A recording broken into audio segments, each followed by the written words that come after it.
Welcome to part 2 of making a stool from a pallet. So we've broken apart the pallet, we now cut our angles, and we need 4 pieces the same. I've got 1, 2, 3 here, and that's number 4. So this is what we're going to make, 2 of these. So it's very straightforward. Your pallets might be smaller. Mine was particularly heavy duty pallet, so what I've done is rip these down the middle to get 4. So I've only had to use 2, but for most of the little thin pallets you probably want to use 1 kind of spar per leg. It's a bit burnt from the saw, but there we are. So our next job is to screw one of these. This is what we're aiming to do. You can see the legs are slightly splayed out. That's the reason for cutting that angle at the beginning. If you wanted the stool just straight, obviously you'd do that cut straight. So now what we're going to do is line these up, but the first thing is to drill a pilot hole. It's much neater. So I've got a small drill bit there, and you can measure them. You can measure 1 inch in and 1 inch in and 1 inch in there and 1 inch in there and get the holes all lined up perfectly, but it's a pallet, so I'm not going to bother. So if you'll forgive me, I'm going to drill the holes just in the corner there. 1, 2, then I'll do the same the other side. 3,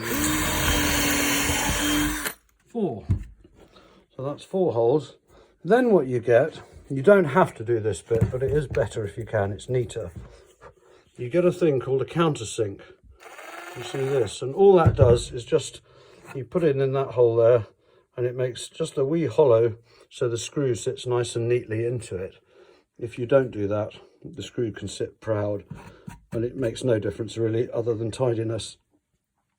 So we'll take the countersink, put it in the hole there, spin it for a minute. And you can see it's made a little seat for the screw head. So I'll do all 4.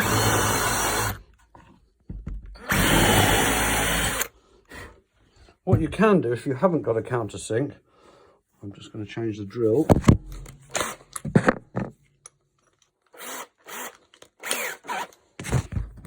Is you can just use a big drill bit.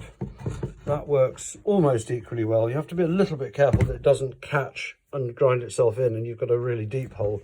So one trick is to do it, but put the drill in reverse. And if you put the drill in reverse, then you get exactly the same effect. Still a little dimple, but it hasn't bitten in and drilled a massive hole through. So you don't want to do that. So then we've got our legs, we've got our pilot holes. Now we're going to line up. You only need to do 1 for a start, but you want this perfectly in line there. And that gives you the sort of splay of the legs. It's slightly trickier on this because these legs are, you see the timber slightly rounded, so I'm not getting straight edge to straight edge, but it'll work. And what you don't want the legs sticking up at all. If anything, leave it a few mil below, because that's where your seat is going to sit on, and if it's up, you'll either have to cut it off or it'll wobble. But try and get it perfect, and then there'll be less cutting at the end.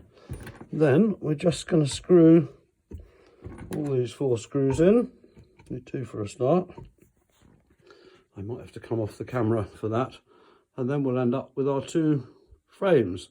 And then what we're going to do after that, once we've got our 2 frames, is we're going to take these other spare 2 boards, screw them into the top, and that'll join the 2 frames together. But I'll show you that in a minute.